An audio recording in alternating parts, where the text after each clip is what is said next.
Ces histoires de secrets, de transmission familiale, ça a vraiment imprégné, je pense, ce que je suis. L'entreprise, finalement, ne m'appartient pas, mais moi, mon rôle, c'est de la faire grandir.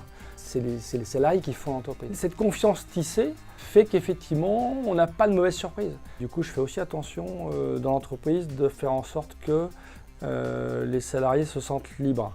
J'ai toujours été bluffé, moi, par la manière dont les gens dans l'entreprise sont attachés à l'entreprise et sont prêts à faire tout ce qu'il faut pour que ça marche. Ça peut se traduire aussi par être capable de décaler son emploi du temps, ou laisser un peu de mou dans son emploi du temps, voilà, pour s'occuper des problèmes de personnes quand ils arrivent. Bien dormir pour un chef d'entreprise, c'est l'idéal.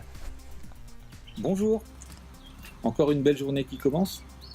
Venez avec moi, aujourd'hui nous allons vous présenter une nouvelle belle histoire d'entrepreneurs humanistes. Ces dirigeants qui associent le développement du capital humain de leurs collaborateurs au profit des performances économiques de leur entreprise. Et ça marche. On y va ?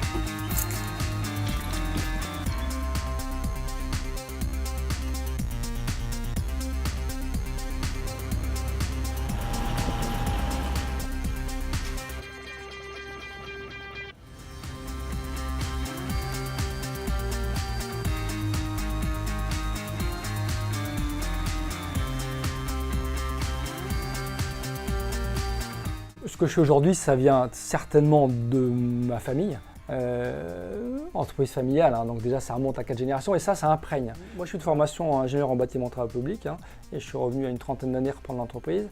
Mais déjà dans l'état d'esprit de la prendre de mon père, de la faire grandir pour la transmettre, en esprit de transmission. Et c'est ce côté, l'entreprise finalement ne m'appartient pas, mais moi, mon rôle c'est de la faire grandir.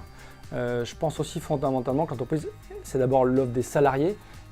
Moi j'ai des parts de société, mais c'est les salariés qui font l'entreprise. Mais après c'est aussi les rencontres. Moi j'ai la chance d'être marié, d'avoir 4 enfants. Je pense que ma femme qui est d'origine protestante a beaucoup influé sur ma manière de voir différemment, je pense, le monde des affaires, la notion de l'argent par rapport à ma famille qui est d'origine catholique. La rencontre avec l'approche protestante a été importante puisque c'est une approche qui est beaucoup basée sur des questionnements et sur un rapport à la liberté. Et du coup, je fais aussi attention dans l'entreprise de faire en sorte que les salariés se sentent libres. C'est-à-dire que les équipes, on a un plan, on a une vision, on sait où on veut aller, mais j'essaie de faire attention que chacun garde bien son espace de liberté à l'intérieur de ces plans.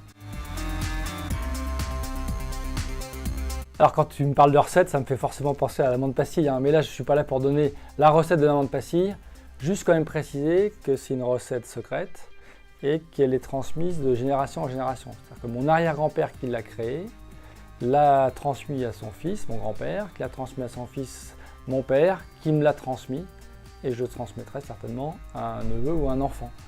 Donc voilà, tout ça, ces histoires de secrets, de transmission familiale, ça a vraiment imprégné, je pense, ce que je suis. Mais je dirais peut-être que pour moi, la recette principale, ça serait, si j'en ai vu une, ça serait la porte ouverte. C'est-à-dire que moi, j'ai un bureau dont la porte est toujours ouverte depuis que je suis arrivé ici il y a maintenant plus de 30 ans. Et je crois que c'est ça une des clés, c'est la disponibilité aux équipes de l'entreprise. Quand je suis arrivé, les personnes avaient l'habitude d'avoir des bureaux fermés et moi j'ai dit d'entrée de jeu, voilà, moi la porte sera ouverte. Si vous avez quelque chose à demander, n'hésitez pas, et ça avec quelles que soient les personnes de l'entreprise, qu'ils soient en haut ou en bas de l'échelle. Alors bien sûr ça s'organise, mais je pense que pour moi ça a toujours été important d'avoir cette disponibilité, cette écoute envers tous les salariés, et je crois que c'est peut-être ça, voilà, ma recette de vente passive pour les hommes, c'est ce côté porte ouverte. Alors peut-être d'abord dire qu'effectivement le fait d'avoir cette disponibilité, ça fait aussi que ce qui est important pour moi, c'est la confiance aux gens. Je fonctionne beaucoup naturellement sur la confiance, alors confiance que les gens peuvent me faire, mais aussi que je fais aux salariés. Et je crois que cette confiance entraîne un engagement des salariés fort. Et donc dans les fruits, il y a certainement l'engagement des personnes. J'ai toujours été bluffé, moi, par la manière dont les gens dans l'entreprise sont attachés à l'entreprise et sont prêts à faire tout ce qu'il faut pour que ça marche. Ça se traduit par le fait qu'on a très peu de turnover.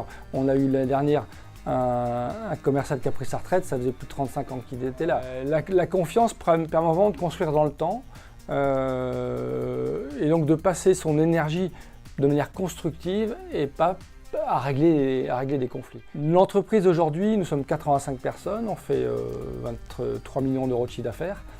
On a connu une croissance forte ces dernières années, notamment avec l'international. On a pris le virage de l'international il y a déjà assez longtemps, mais de manière plus marquée il y a une douzaine d'années. Et on a une décroissance à 2 chiffres sur les marchés européens, Asie, Amérique et Moyen-Orient.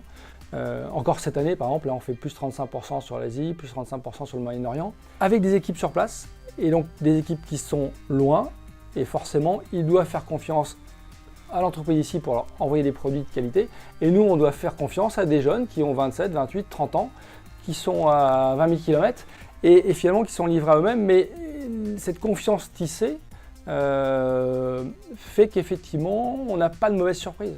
On avait fait l'an passé un séminaire, on essayait de voir quelle était notre valeur ajoutée de l'entreprise par rapport un peu aux concurrents.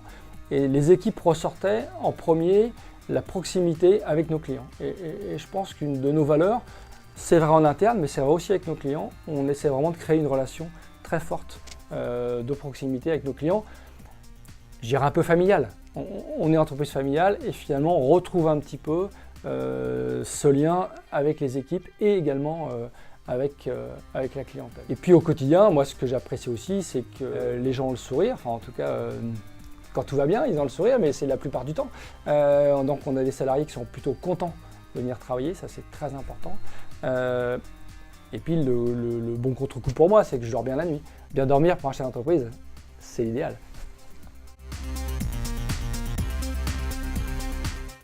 Pour avoir un management où les équipes s'engagent, il faut qu'il y ait un sentiment de justice et donc il faut pouvoir justifier ses décisions, donc c'est-à-dire ne pas prendre des décisions qu'on ne puisse même pas se justifier pour soi et pour les autres.